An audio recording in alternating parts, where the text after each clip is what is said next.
Late one evening, as the last rays of sunlight faded from the quiet cul-de-sac, a letter appeared on the doorstep. A letter that would change everything. For months, the family inside had fought to give their disabled son a simple freedom, a safe way to enter his own home. But the HOA had other plans. What began as a plea for compassion quickly spiraled into threats, fines, and a battle that would test the limits of a parent's love.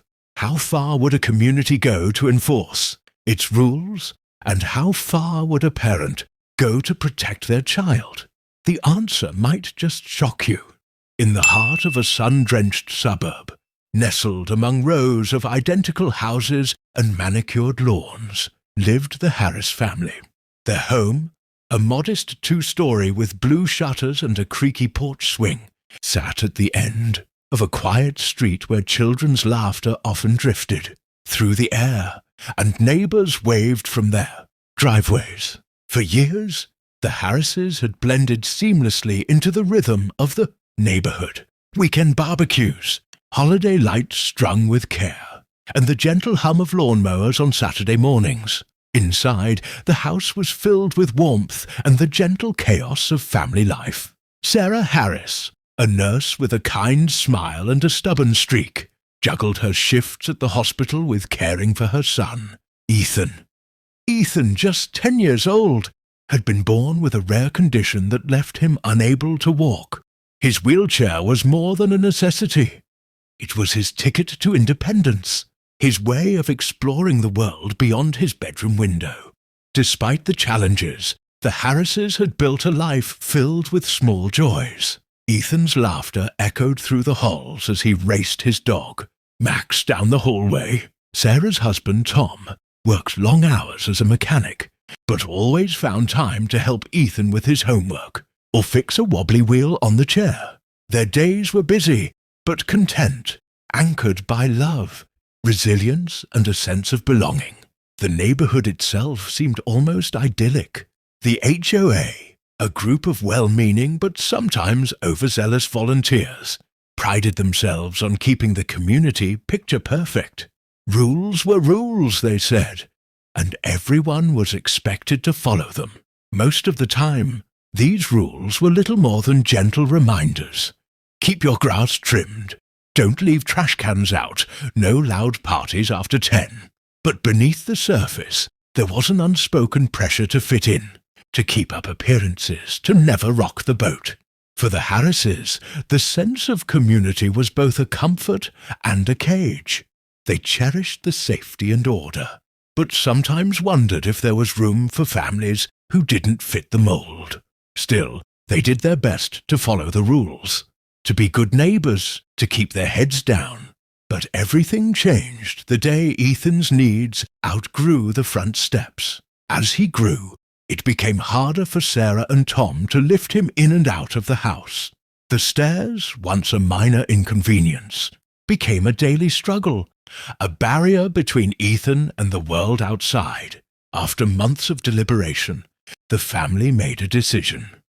They would build a wheelchair ramp, a simple structure that would give Ethan the freedom he deserved. It seemed like a small thing, a practical solution to a growing problem. But as the first boards were delivered, and the sound of hammers echoed down the street, a ripple of unease spread through the neighborhood. Some neighbors watched with curiosity, others with thinly veiled disapproval. And somewhere, behind closed doors, the gears of the HOA began to turn. The Harrises had no way of knowing that their quest for a little independence would soon collide with the rigid rules of the community.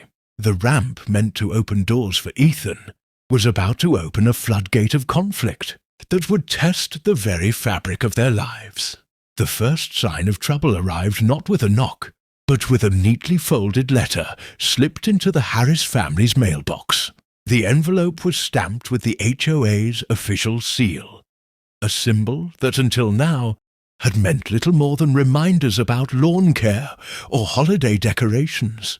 But this letter was different. Its language was cold, almost clinical, and it cited a specific bylaw.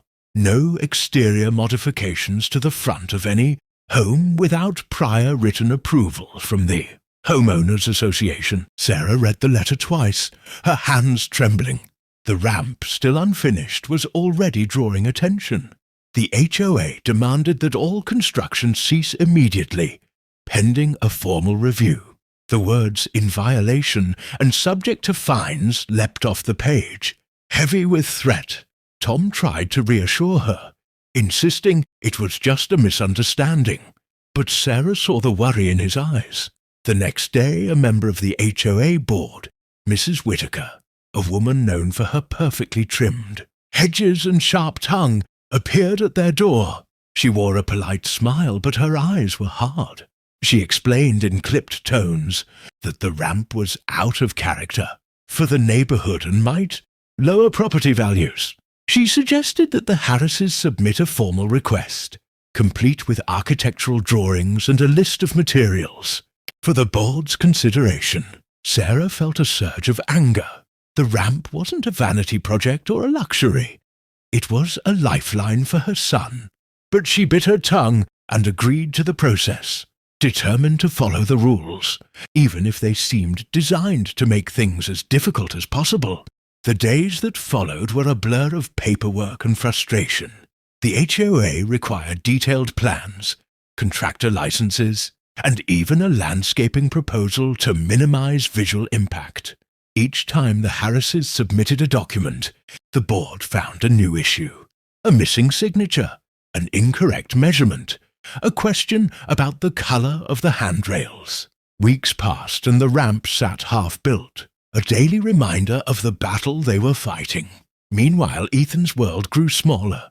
He watched from the window as his friends played outside, his wheelchair parked by the door. Sarah's heart broke a little more each day, but she refused to give up. She spent her nights researching disability rights and accessibility laws, determined to find a way through the maze of red tape. But the HOA was relentless.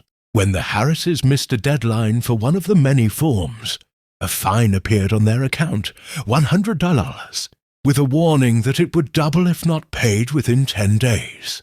The fines kept coming, each one more punitive than the last. The board cited unauthorized construction, failure to maintain community standards, and disregard for HOA procedures.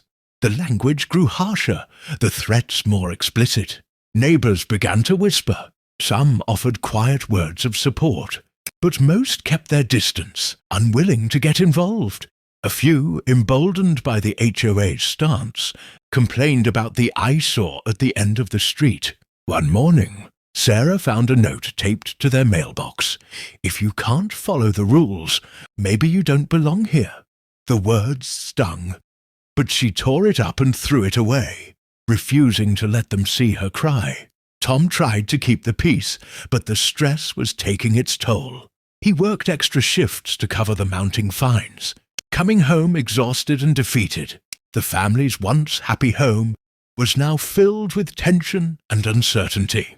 Even Ethan, usually so resilient, grew quiet and withdrawn. The HOA's tactics grew bolder. One afternoon, a notice was posted on the Harrises' front door, visible for all the neighbors to see. It listed their violations in bold letters and warned of possible legal action if the ramp was not removed. The public shaming was deliberate, a message to anyone else who might consider challenging the rules. Sarah's frustration boiled over. She called the HOA president, demanding an explanation. He was polite but unmoved, repeating the same lines about community standards and the greater good. When she mentioned Ethan's disability, he simply said, "We have to be fair to everyone." That night, Sarah sat at the kitchen table, surrounded by paperwork and unpaid bills. She felt trapped, powerless against a system that seemed designed to crush anyone who dared to be different. But as she looked at Ethan, she knew she couldn't give up. She began documenting everything, every letter, every fine, every conversation. She reached out to advocacy groups, hoping someone would listen. The next week, the HOA called a special meeting to discuss the ramp issue. The Harrises were invited to attend, but the atmosphere was hostile from the start. Board members spoke in legal jargon, dismissing Sarah's pleas for compassion. A few neighbors voiced concerns about property values and neighborhood aesthetics. Sarah tried to explain Ethan's needs, but her words fell on deaf ears.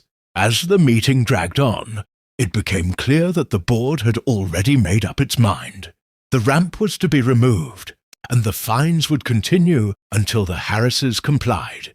The decision was final, they said, and any further resistance would result in legal action. The family left the meeting in silence, the weight of defeat heavy on their shoulders. But as they walked home, something shifted in Sarah.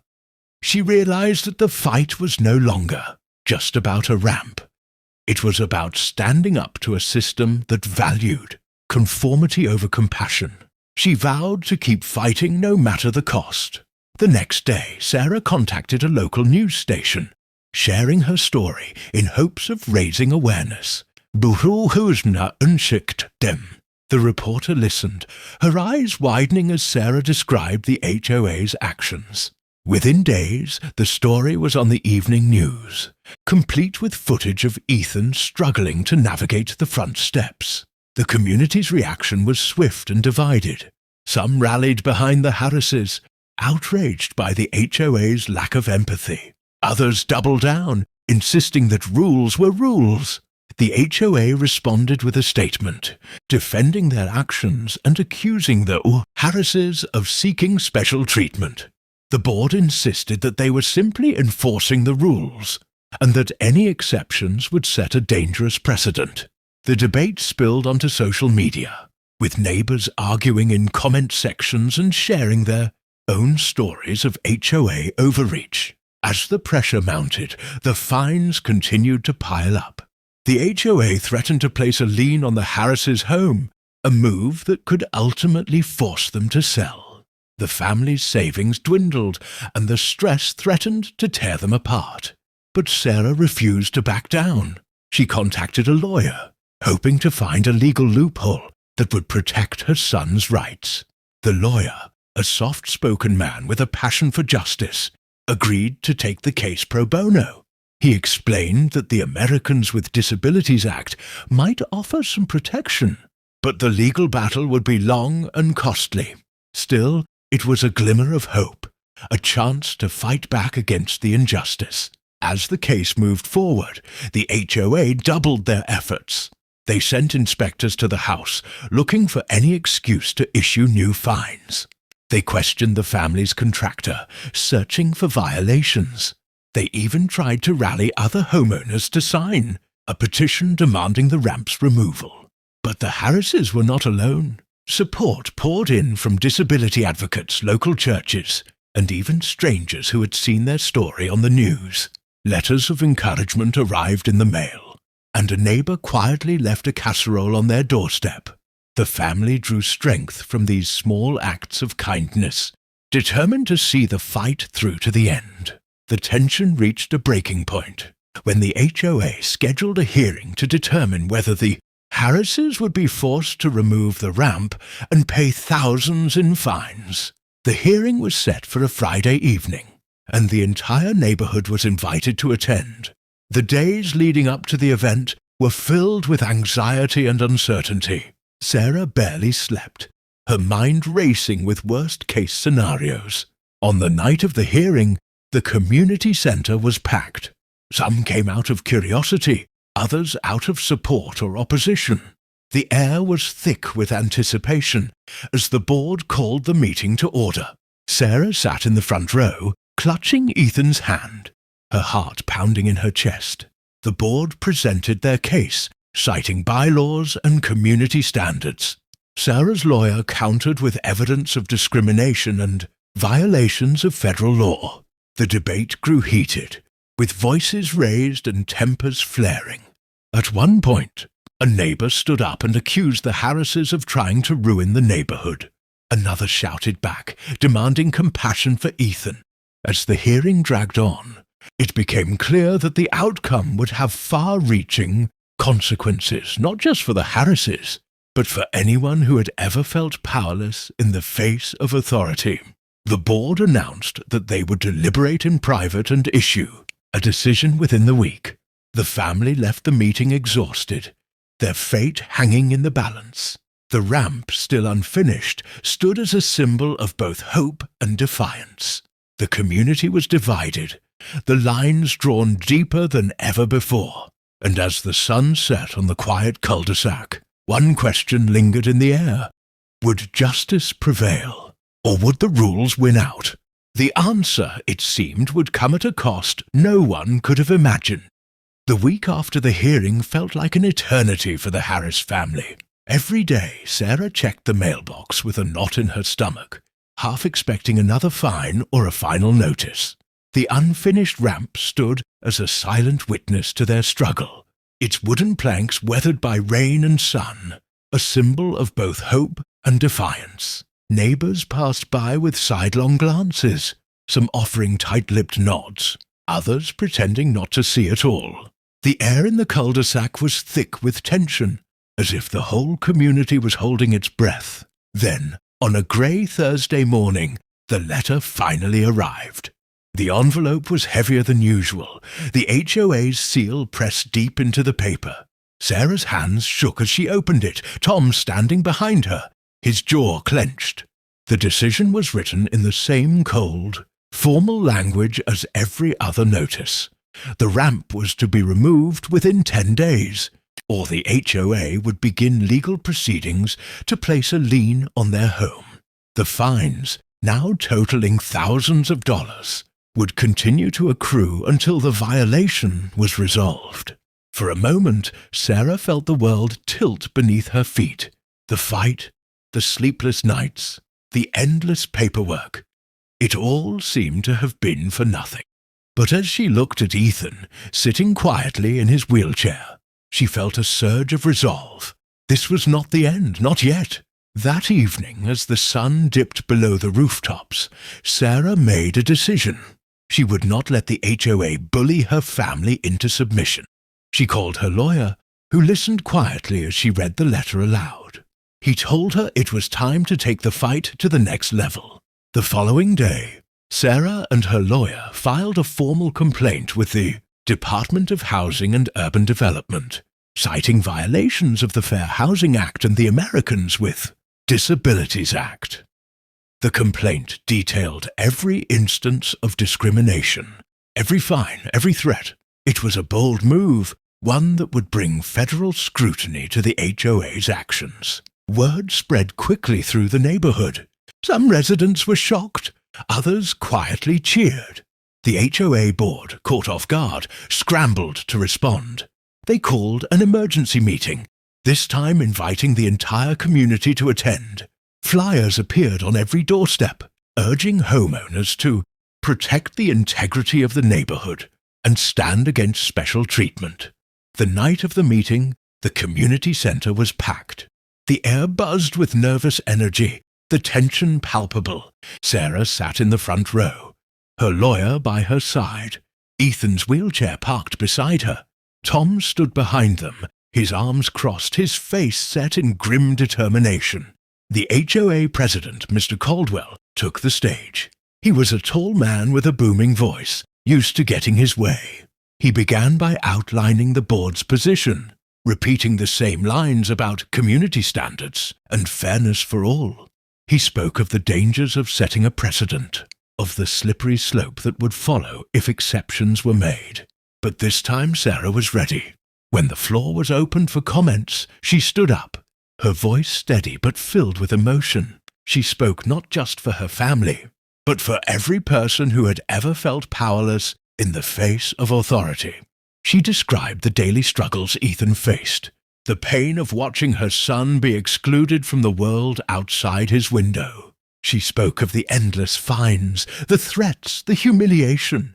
She reminded the room that rules were meant to serve people, not the other way around. As she spoke, the room grew quiet. Even those who had opposed the ramp seemed to waver, their resolve shaken by the raw honesty in her words. When she finished, there was a long, heavy silence. Then her lawyer stood and addressed the board. He laid out the legal case in clear, unflinching terms. The HOA's actions, he explained, were not just heartless, they were illegal. The Fair Housing Act required reasonable accommodations for people with disabilities. The Americans with Disabilities Act protected Ethan's right to access his own home. If the board continued to pursue the removal of the ramp, they would face not just public outrage, but federal investigation and possible lawsuits. The board members exchanged nervous glances. Mr. Caldwell's confident facade began to crack. He tried to argue, but the lawyer cut him off, citing case law and federal statutes. The room watched as the balance of power shifted. The board's authority suddenly fragile. Then something unexpected happened. A neighbor, Mrs. Jenkins, who had once complained about the ramp, stood up. Her voice trembled as she admitted she hadn't understood what the Harrises were going through. She apologized, her words breaking the dam of silence that had held the community in check. One by one, other neighbors spoke up. Some apologized for their silence, others for their complicity. A few even offered to help finish the ramp. The board, now visibly rattled, called for a recess. They retreated to a back room, leaving the community center buzzing with conversation. Sarah sat quietly, her heart pounding, unsure of what would happen next. After what felt like an eternity, the board returned. Mr. Caldwell's voice was subdued as he announced their decision. The fines would be suspended, pending the outcome of the federal investigation. The ramp could remain, at least for now. The board would review its policies to ensure compliance with federal law. The room erupted in a mix of relief and disbelief. Sarah felt tears sting her eyes as neighbors gathered around, offering hugs and words of support. For the first time in months, she felt the weight begin to lift from her shoulders. But the victory was bittersweet. The board's decision was only temporary, and the threat of legal action still loomed. The community was divided, old wounds exposed. The Harrises knew the fight was not over, but for the first time, they had hope.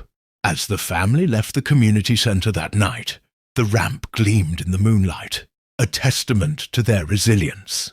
Ethan smiled, his eyes bright with possibility. Sarah squeezed his hand, her heart full of pride and determination. Yet, as they walked home, a single question echoed in Sarah's mind. A question that would haunt the neighborhood for weeks to come.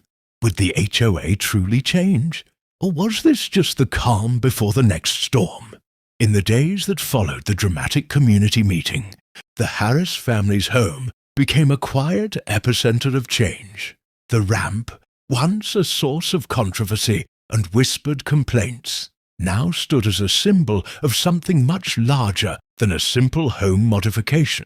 It was a testament to the power of persistence, the courage to stand up for what was right, and the ripple effect that one family's struggle could have on an entire neighborhood. The immediate aftermath was a strange mix of relief and uncertainty. The HOA's decision to suspend the fines and allow the ramp to remain pending the federal investigation brought a sense of temporary peace, but the scars of the conflict lingered. Sarah found herself waking in the middle of the night, heart pounding, half expecting another letter or a new threat. Tom, ever the steady presence, tried to reassure her, but even he couldn't hide the exhaustion etched into his face. Ethan, however, seemed to blossom almost overnight, with the ramp finally finished, thanks in part to a handful of neighbors who showed up with tools and lumber. The world outside was no longer out of reach. He could wheel himself down to the sidewalk, join his friends at the park, and feel the sun on his face without waiting for someone to carry him. The simple act of independence brought a lightness to his spirit that no one could miss.